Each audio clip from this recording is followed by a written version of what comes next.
Ya, ribut. Assalamualaikum warahmatullahi wabarakatuh.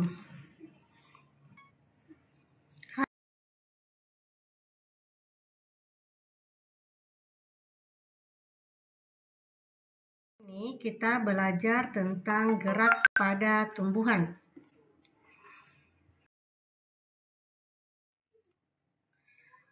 Apakah kamu pernah menyentuh daun putri malu?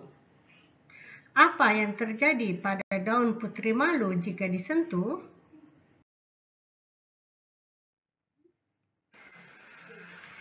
Dalam tayangan ini kita bisa lihat bagaimana putri malu jika disentuh oleh jari.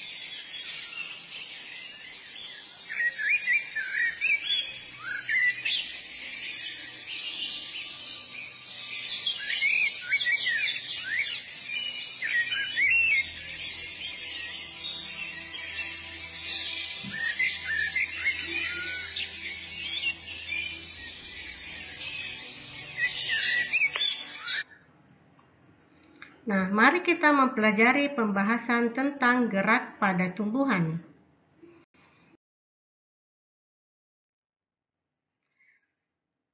Gerak pada tumbuhan adalah gerakan yang dilakukan oleh tumbuhan yang hanya dilakukan pada bagian tertentu, misalkan bagian ujung tunas, ujung akar, atau bagian lembar daun tertentu.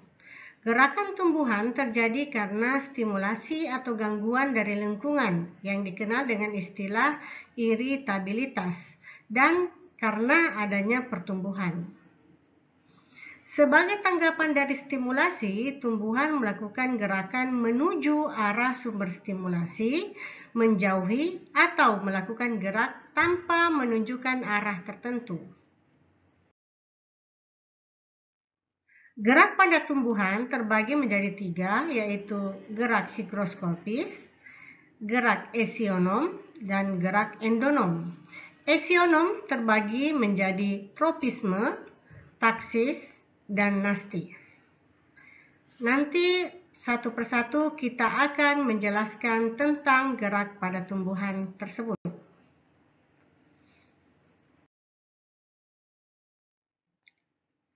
Yang pertama, gerak higroskopis. Gerak higroskopis adalah gerak yang disebabkan kadar air secara terus-menerus dalam tubuh tumbuhan, sehingga biji, buah, atau sporangium menjadi retak. Misalnya, gerak yang menyebabnya pecah kulit buah polong-polongan, sehingga bijinya terlempar, atau gerak pecahnya sporangium paku atau lumut yang sudah tua. Kita bisa lihat di gambar berikut. Gambar A adalah contoh buah polong yang terbuka. Gambar B adalah kacang kedelai.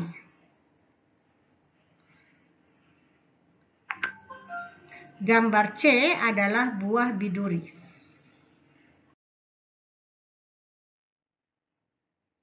Gerak endonom adalah gerak yang belum diketahui secara jelas penyebabnya.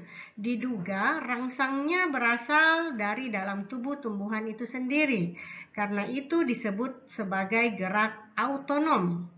Contoh yaitu gerak mengalirnya sitoplasma dalam sel, gerak melengkungnya kuncup daun karena perbedaan kecepatan tumbuh, atau gerak yang diperlihatkan tumbuhan ketika tumbuh, seperti tumbuhnya akar, batang daun, dan bunga.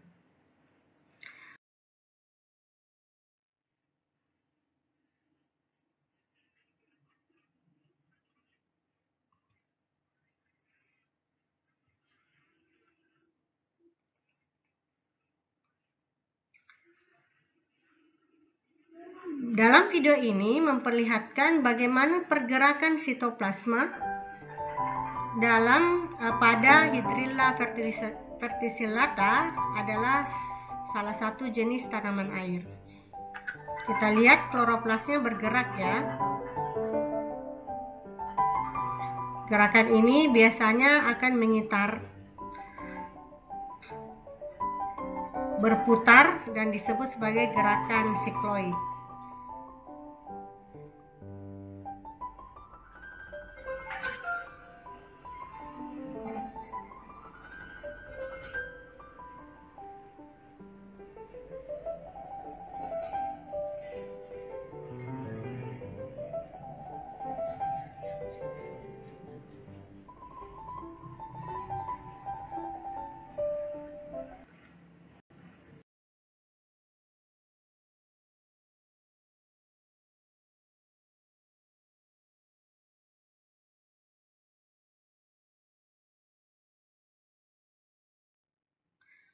Yang ketiga adalah gerakan etionom. Gerakan etionom adalah gerak yang disebabkan stimulasi dari luar tubuh tumbuhan.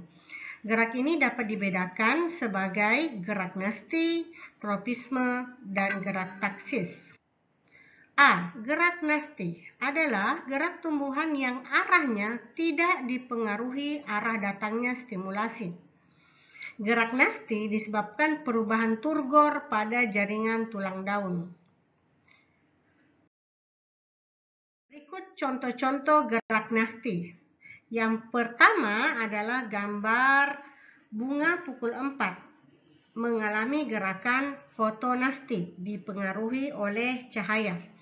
Yang kedua adalah daun turi mengalami gerakan niktinasti. Niktinasti adalah gerakan karena pengaruh gelap. Berikutnya adalah daun putri malu.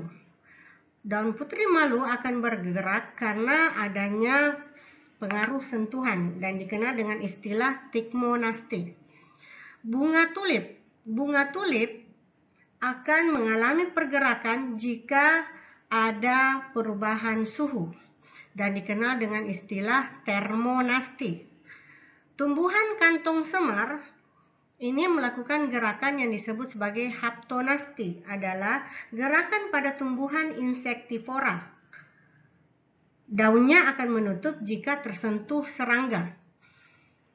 Kemudian gambar terakhir adalah nasti kompleks, adalah gerakan sel penjaga stomata. Ini akan membuka dan menutup karena adanya beberapa pengaruh, misalkan pengaruh pH, pengaruh karbon dioksida, pengaruh temperatur, atau kadar kalsium. B. Gerak tropisme adalah gerak tumbuhan yang arah geraknya dipengaruhi arah datangnya stimulasi. Tropisme positif adalah gerak yang arahnya mendekati stimulasi, sedangkan tropisme negatif adalah gerak yang arahnya menjauhi stimulasi. Contoh bisa kita lihat pada gambar berikut. Fototropisme. Bunga ini akan mendekati datangnya cahaya, maka dikenal dengan fototropisme. Akar tumbuhan itu bisa melakukan gerakan geotropisme, mendekati arah bumi. Hidrotropisme dipengaruhi oleh kadar air. Kemotropisme dipengaruhi oleh zat kimia. Tikmotropisme dipengaruhi oleh sentuhan.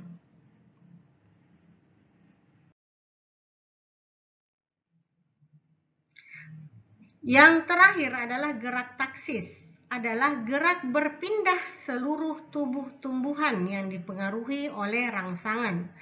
Kata kuncinya adalah gerak taksis berbeda sekali dengan gerak tropisme dan gerak nasti. Gerak taksis adalah gerak berpindah seluruh tubuh tumbuhan. Yang dua tadi ada gerak tropisme dan nasti itu hanya sebagian tubuh tumbuhan. Contoh gerakan taksis adalah fototaksis, di mana kloroplas akan bergerak mendekati cahaya. Kemudian kemotaksis. Misalkan di sini contohnya adalah sel kelamin jantan pada lumut akan mendekati ovum.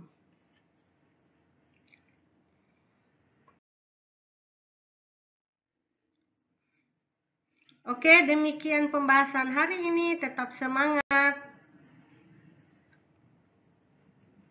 Wabillahi taufik wal hidayah. Wassalamualaikum warahmatullahi wabarakatuh.